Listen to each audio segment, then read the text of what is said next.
कार्तिक मास के शुक्ल पक्ष की चतुर्दशी तिथि के दिन वैकुंठ चतुर्दशी का व्रत रहता है और इस साल वैकुंठ चतुर्दशी का व्रत 14 नवंबर गुरुवार को रखा जा रहा है। इस दिन भगवान विष्णु और भगवान शिव के निमित्त व्रत रखा जाता है। इस दिन भगवान विष्णु ने कमल के पुष्पों से भगवान शिव की उपासना की थी।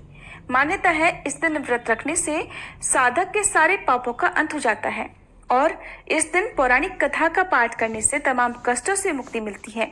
तो आपको सुनाते हैं वैकुंठ चतुर्दशी की कुछ कथाएं। पौराणिक मान्यताओं के अनुसार एक बार भगवान विष्णु देवाधिदेव महादेव की पूजा करने काशी आए। मणिकर्णिका घाट पर स्नान करने के बाद उन्होंने 1000 कमल पुष्पों से भगवान विश्वनाथ की पूजा करने का निश्चय किया। दीक्षा के बाद जब वह पूजा करने लगे तब भगवान शिव ने उनकी भक्ति की परीक्षा लेने के लिए एक कमल का पुष्प गायब कर दिया। भगवान श्री हरि भगवान शिव की पूजा पूर्ण करने के लिए 1000 कमल के पुष्प चढ़ाया करते थे। आज एक पुष्प कम देखकर उन्होंने सोचा कि मेरी आंखें भी तो कमल के पुष्पों के समान हैं। मेरा नाम कमल नयन और पुंडरीकाक्ष भी है। ये सोचकर भगवान विष्णु ने अपना एक नेत्र देवाधिदेव महादेव को अर्पित कर दिया। भगवान विष्णु की ऐसी अपार भक्ति से प्रसन्न होकर देवाधिदेव महादेव प्रकट हुए और बोले, हे विष्णु, संसार में आपके समान मेरा दूसरा कोई भक्त नहीं है। आज की कार्तिक शुक्ल चतुर्दशी अब वैकुंठ चतुर्दशी कहलाएगी और इस दिन जो व्रत करके सबसे पहले आपको प्रणाम करेगा उसे वैकुंठ लोक की प्राप्ति होगी। ऐसा कहकर भगवान शिव ने भगवान विष्णु के नेत्र को यथावत कर दिया और उन्हें आशीर्वाद स्वरूप सुदर्शन चक्र दिया, जिसकी चमक करोड़ों सूर्यों के बराबर थी। भगवान शिव और भगवान विष्णु कहते हैं कि इस दिन स्वर्ग के दरवाजे खुले रहेंगे। यदि मृत्यु लोक में रहने वाला व्यक्ति इस व्रत को करता है और कथा का श्रवण करता है तो उसे वैकुंठ धाम में स्थान मिलता है। एक अन्य कथा के अनुसार एक बार धनेश्वर नामक एक ब्राह्मण था जो सदैव बुरे कर्म किया करता था। उसके ऊपर कई पापों का बोझ था। एक दिन वह गोदावरी नदी में स्नान करने के लिए गया। उस दिन वैकुंठ चतुर्दशी थी। कई भक्तजन उस दिन पूजा अर्चना कर गोदावरी घाट पर आए थे। उसी भीड़ में धनेश्वर भी उन सब के साथ था। इस प्रकार पवित्र तिथि पर उन श्रद्धालु के स्पर्श और स्नान करने के कारण धनेश्वर को भी पुण्य मिल गया और जब उसकी मृत्यु हुई तब उसे यमराज लेकर गए और नरक में भेज दिया। तब भगवान विष्णु ने कहा कि ये बहुत पापी है, परंतु इसने वैकुंठ चतुर्दशी के दिन गोदावरी स्नान किया और श्रद्धालुओं के पुण्य के कारण इसके सभी पाप नष्ट हो चुके हैं। स्नान किया और श्रद्धालुओं के पुण्य के कारण इसके सभी पाप नष्ट हो चुके हैं, इसलिए इसे वैकुंठ धाम मिलेगा। अतः धनेश्वर को वैकुंठ धाम की प्राप्ति हुई। आज के ही दिन भगवान शिव सृष्टि के पालन का कार्यभार पुनः भगवान विष्णु को सौंपते हैं, इसलिए इस दिन को हरिहर मिलन के रूप में भी जाना जाता है।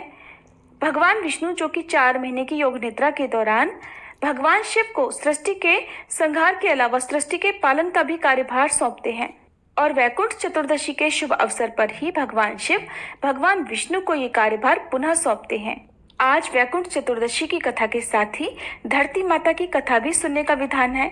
धरती माता की कथा के अनुसार एक बार की बात है, एक बूढ़ी महिला थी।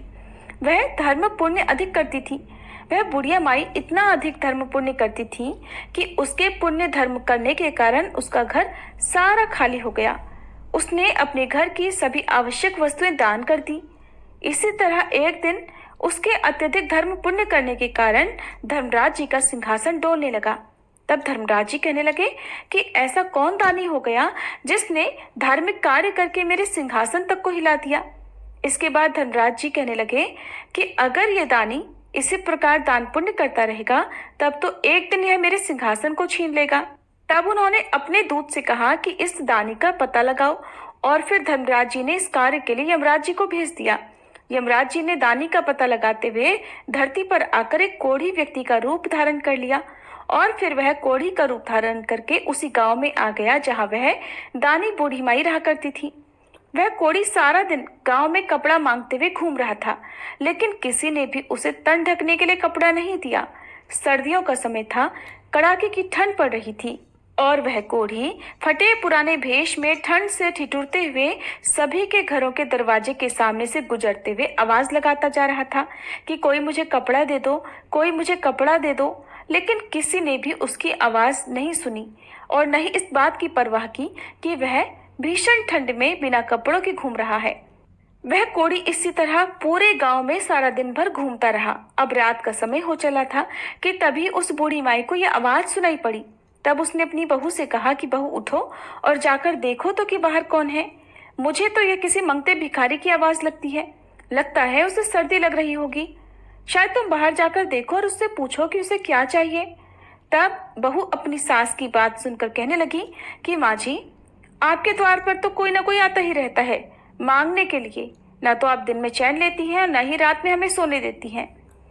आधी रात बीत चुकी है माँ जी, आप भी सो जाओ और हमें भी सोने दो। हम इस समय बाहर नहीं जाएंगे। आपको तो नींद आती नहीं है और हमें भी नहीं सोने देती। इस तरह कहकर बड़ी 3 बहुओं ने घर के बाहर जाने के लिए मना कर दिया।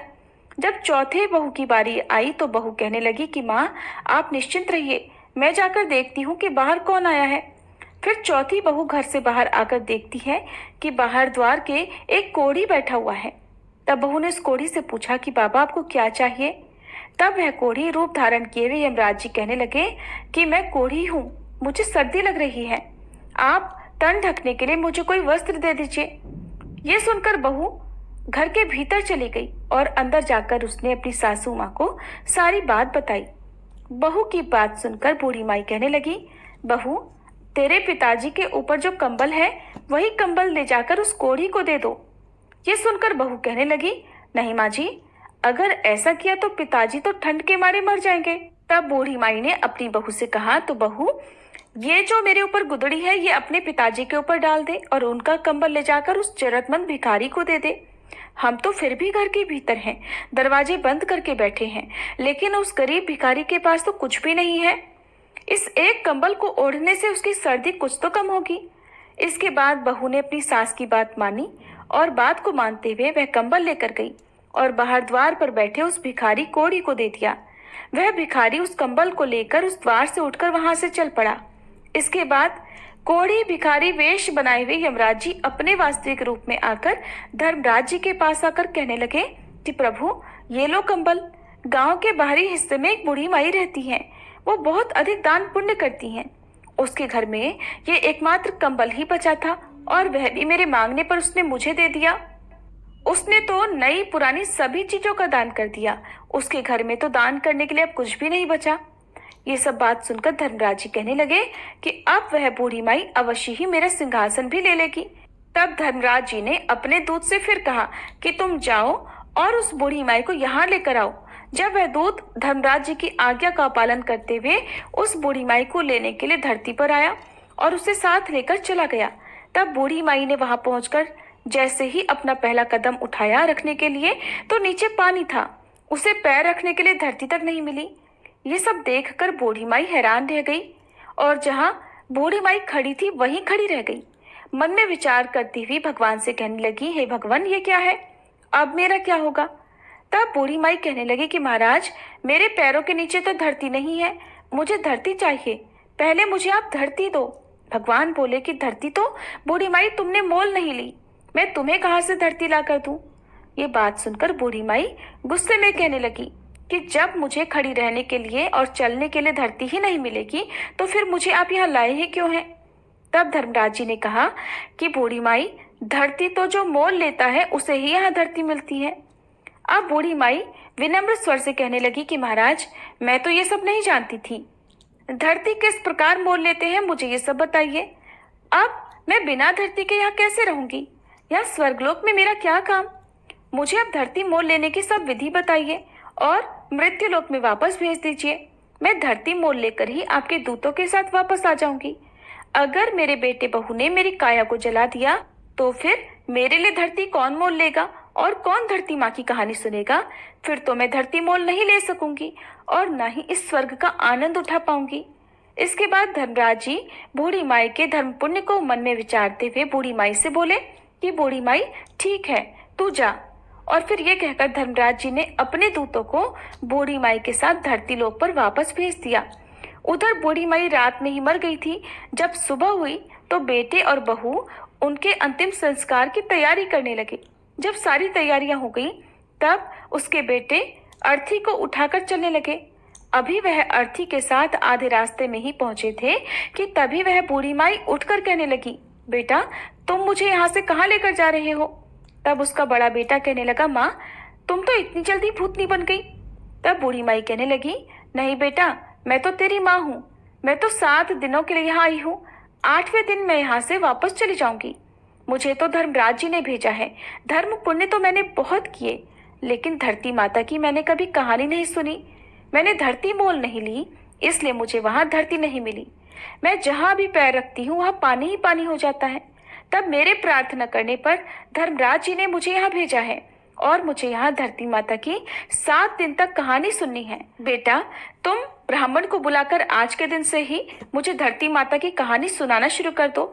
7 दिन कहानी सुनाकर उद्यापन करके 8वें दिन मैं यहाँ से वापस चली जाऊंगी और फिर दोबारा लौटकर कभी नहीं आऊंगी।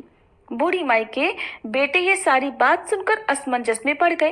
तभी एक बुजुर्ग पंडित कहने लगे कि बेटा, तुम्हारी माँ भगवान के दरबार में जाकर आई है और अपनी काया में फिर से आ गई है। ये सब सच कह रही है। भगवान ने ही इसे यहाँ भेजा है। इसे घर ले चलो, इसे जलाओ मत। बुजुर्ग पंडित जी की बात सुनकर और समझकर सभी लोग बूढ़ी माई को लेकर घर वापस आ गए। बूढ़ी माई के घर में प्रीति रखने वाले लोगों की भीड़ बढ़ गई। वहां औरतें भजन गा रही थी। जब बहुओं ने देखा कि बूढ़ी माई को वापस ले आए, तब बहुएं कहने लगी कि अम्मा नहीं मरेंगी, ये तो हमें मारकर ही दम लेंगी। घर में तो इन्होंने झाड़ू लगा दी है, सुई तक इन्होंने घर में नहीं छोड़ी। दान करते करते घर में नमक की चुटकी तक नहीं छोड़ी और अब ये फिर से वापस आ गई। बहू की सारी बात सुनकर बूढ़ी माई कहने लगी कि बेटा, मैं तो किसी को नहीं मार रही। तुम सब तो मुझे नहला चुके हो। अब ब्राह्मणी को बुलाकर उससे मुझे धरती माता की कहानी भी सुनवा दो। 7 दिन तक मैं ये कहानी सुनूंगी और आगे मुझे धरती मिल जाएगी, तो फिर बेटा मैं यहाँ से चली जाऊंगी। फिर उसके बेटा बहू ने 6 दिन तक बूढ़ी माई को लगातार ब्राह्मणी को घर में बुलवाकर उसे कहानी सुनवाई। 7वें दिन पानी का भरा हुआ एक लोटा, रोली मौली, 5 रुपए, सवा बाल का धागा, गुड़ की डली लेकर बूढ़ी माई अपनी बहू से कहने लगी कि चलो बेटा, तुम सब मेरे साथ पीपल के नीचे चलो। वहां चलकर हम सब बैठकर धरती माता की कहानी सुनेंगे। आज मुझे इस व्रत का उद्यापन भी करना है, तुम भी सब चलो। तुम सब भी इस कथा को सुनना, जिससे तुम्हें यह पीड़ा दुख न देखना पड़े। अब फिर वह बूढ़ी माई अपनी सभी बहुओं और ब्राह्मणी को लेकर पीपल के पेड़ के नीचे पहुंच गई। वहां बैठकर ब्राह्मणी ने धरती माता की कहानी कही और बूढ़ी माई और सब लोगों ने कहानी सुनी। कहानी की हुंकार और धरती माता की कहानी कहने के बाद सवा नाल का धागा, 5 रुपए और गुड़ की डली लेकर उस पीपल की जड़ में दबा दिया। फिर बूढ़ी माई हाथ जोड़कर कहने लगी कि लो धरती माँ, इसे स्वीकार करो। धरती माता, अब मैंने तुम्हें मोल ले लिया है। मेरे सभी पाप अब तुम अपने में समेट लो और मुझे आगे अब धरती मिलनी चाहिए। मुझे फिर वापस यहाँ न आना पड़े। इस प्रकार से बूढ़ी माई ने 7 दिन तक धरती माता की कहानी सुनकर उद्यापन कर दिया। बूढ़ी माई की बहुओं ने एक दिन धरती माता की कहानी सुनकर उद्यापन कर दिया। इस तरह बूढ़ी माई ने धरती माता की कहानी कही, उसका व्रत किया और स्वयं भी उद्यापन किया और बहू से भी उद्यापन करवाया। फिर जब सभी घर में वापस लौटी तो बूढ़ी माई बहू से कहने लगी कि बेटियों, आज मेरा यहाँ आखिरी दिन है। आज मुझे सभी प्रकार का भोजन करा दो। मैं चली जाऊंगी और दोबारा लौट कर कभी नहीं आऊंगी।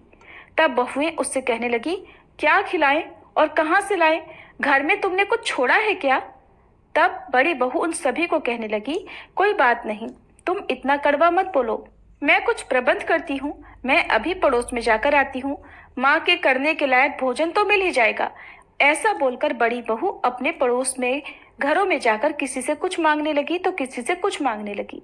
इस तरह उसने अपनी सास के लिए सभी प्रकार का भोजन तैयार किया और फिर सास को जिमा दिया। तो बूढ़ी माई अपने बेटे बहुओं से बोली कि बेटा, तुम सभी भोजन जिम लो। और फिर सभी ने थोड़ा थोड़ा भोजन कर लिया। तब बूढ़ी माई उन सब से फिर कहने लगी कि बेटा, मैं कल सुबह 4 बजे यहाँ से चली जाऊंगी और अब यहाँ नहीं रहूंगी। आज मेरा यहाँ आखिरी दिन है। रात के 12 बज गए हैं। तुम सब भी जाकर सो जाओ। बेटों के मना करने के बाद भी उन सभी को बूढ़ी माई ने सोने के लिए भेज दिया। सभी अपनी अपनी जगह पर जाकर सो गए। अब अपने निर्धारित समय पर भगवान का विमान आया और बूढ़ी माई को लेकर चला गया। आगे जाने पर बूढ़ी माई को अब धरती मिल गई। अब बूढ़ी माई भगवान से कहने लगी, हे प्रभु, आप मेरी एक और इच्छा पूरी कर दो। तब भगवान कहने लगे, अब तुम्हारी कौन सी इच्छा पूर्ण करूं? तब बूढ़ी माई बोली, मेरे घर में तो मैं कुछ भी छोड़कर नहीं आई हूँ। मैंने तो सब कुछ दान कर दिया था। यहाँ तक कि मैंने गुड़, चाय, नमक ये तक नहीं छोड़ा। अब मेरे मरने के बाद मेरे बेटे बहू मेरा विधि विधान कैसे पूरा करेंगे? जो मैंने दान धर्म किया है उसे 4 गुना करके आप लौटाइए। तब भगवान बोले कि ठीक है, मैंने दिया तेरा किया हुआ दान धर्म तेरे बेटे बहू को 4 गुना करके मैंने उन्हें लौटा दिया। बूढ़ी माई, अब तेरे घर में हर चीज की मौज होगी। इधर घर में जब सुबह हुई तो छोटी बहू उठकर सभी से कहने लगी, उठ जाओ, चाय पी लो। सासू माँ को तो खूब भोजन खिलाया हुआ है, ये तो अब उठेंगी नहीं। और फिर वह जेठानी के पास जाकर कहने लगी कि जाकर संभालो अपनी सास को, तुम उनकी लाडली बहू हो ना, वो तो अकड़ कर सोई हुई हैं और अब उठाई नहीं उठ रही। तब बड़ी बहू ने कहा कि अकड़ के तो क्या सोई होंगी, उनके बताए अनुसार 7 दिन बीत चुके हैं, आज 8वां दिन है, सासू तो चली गई होंगी। फिर छोटी बहू कहने लगी कि जाकर संभाल लो अपनी सास को। ये सुनकर बड़ी बहू जल्दी जल्दी आकर सास को देखती है और फिर वह दौड़ती हुई अपने पति के पास जाकर कहती है कि आप क्या चाय पी रहे हैं? माँ तो गई, माँ को संभाल लो, उन्हें लाकर आंगन में सुला दो। जब बूढ़ी माई को लाकर आंगन में सुला दिया गया तब सबसे छोटी बहू कहने लगी, मैंने सदा आप सबकी सुनी है और आपकी हर बात मानी है, आज आप सब मेरी बात सुनो। और तब सभी कहने लगे कि बताओ। तब वह कहने लगी कि इस लोटे में भरे हुए पानी से सासू जी के छींटे लगा दो। नहलाई धुलाई तो पहले से ही है, अगर आप लोग रोए तो ये फिर वापस आ जाएगी। इन्हें पानी का छींटा देकर उठाकर ले जाओ। तुम 4 भाई बहुत हो, 5वें की कोई जरूरत नहीं है। और उठा ले जाओ यहाँ से फटाफट और जलाकर आ जाओ, जिससे कि इनकी गति हो जाए। तब सारे भाई आपस में बात करने लगे कि पहले भी हम लोगों को इकट्ठा करके शर्मिंदा हो चुके हैं, अब बिना देर किए इनका कहना मान लेते हैं। ऐसा सोचकर बूढ़ी माई को सभी भाइयों ने उठाया और लेकर चल पड़े जलाने के लिए शमशान की ओर। तब रास्ते में पीपल के नीचे बैठी कुछ औरतें जो कहानी सुन रही थीं, बूढ़ी माई के बेटों को इस तरह जाता हुआ देखकर सब समझ गई और एक दूसरे से कहने लगी, कार्तिक का पावन महीना है, बूढ़ी माई तो मर गई और बहुओं ने भजन तक नहीं गवाए, चलो हम सब वहाँ भजन गाने के लिए चलते हैं, 2-4 राम जी के नाम ले लेंगे। ये विचार कर वह सभी बूढ़ी माई के घर जाकर भजन गाने लगी। उधर बेटों ने बूढ़ी माई का दाह संस्कार कर दिया। अब वह घर की ओर आने लगे। उन्हें आता हुआ देखकर भजन गाने वाली औरतें बूढ़ी माई की बहुओं से कहने लगी कि बहुओं जाओ और दरी लेकर आओ और यहाँ दरी बिछा दो। तब वह कहने लगी, मरे न मराए बुढ़िया माई, उसे दाग देकर जब हमारे घर वाले आ जाएंगे तब हम दरी बिछाएंगे।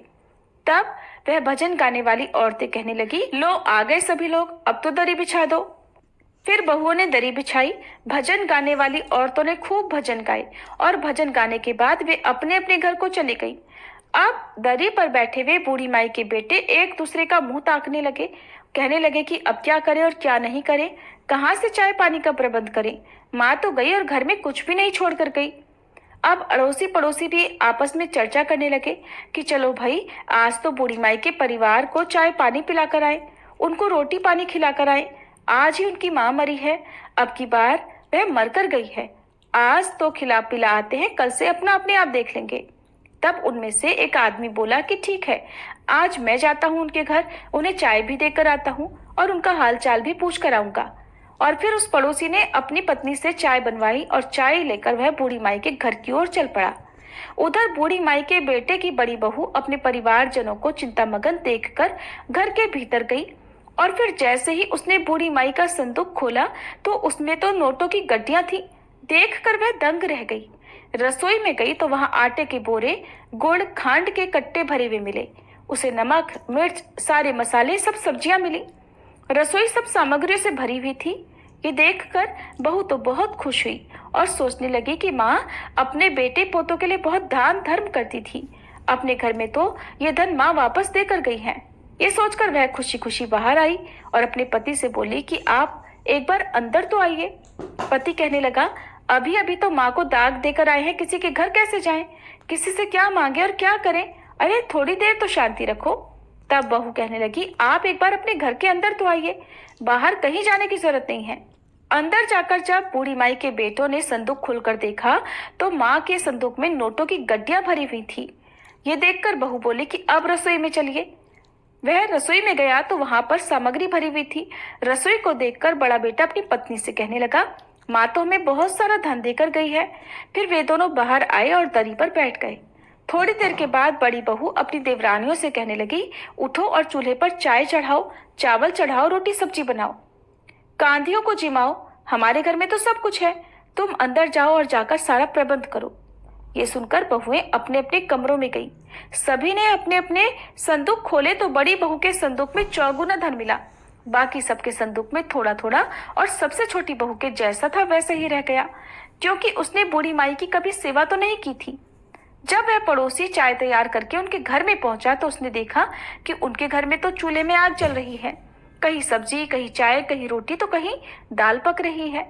ये देखकर पड़ोसी सोच में डूब गया कि इनका तो सारा काम बड़े अच्छे से चल रहा है। ऐसा मन में विचार करता हुआ वह पड़ोसी बूढ़ी माई के बेटों से कहने लगा कि मैं चाय लेकर आया हूँ, आप सब भी चाय पी लीजिए। तब बूढ़ी माई का बेटा बोला, ठीक है, चाय तो दे दो, परंतु रोटी मत लाना। हमारे लिए रोटी हमारे घर में हम अपने आप बना लेंगे। हमारी माँ तो हमें सब कुछ देकर गई है, उसने हमारे लिए ही तो दान पुण्य किया था, वो हमें सब कुछ देकर गई है। हे धरती माता, जैसे आपने बूढ़ी माई का अगला और पिछला सुधार किया, वैसे ही सबका सुधार करना। जैसे बूढ़ी माई को धरती मिली, वैसे ही धरती माता सबको मिले। सब बोलिए, धरती माता की जय, धरती माता की जय। ये थी आज की कथाएं। अगर आपको अच्छी लगी हो तो वीडियो को लाइक जरूर कीजिएगा।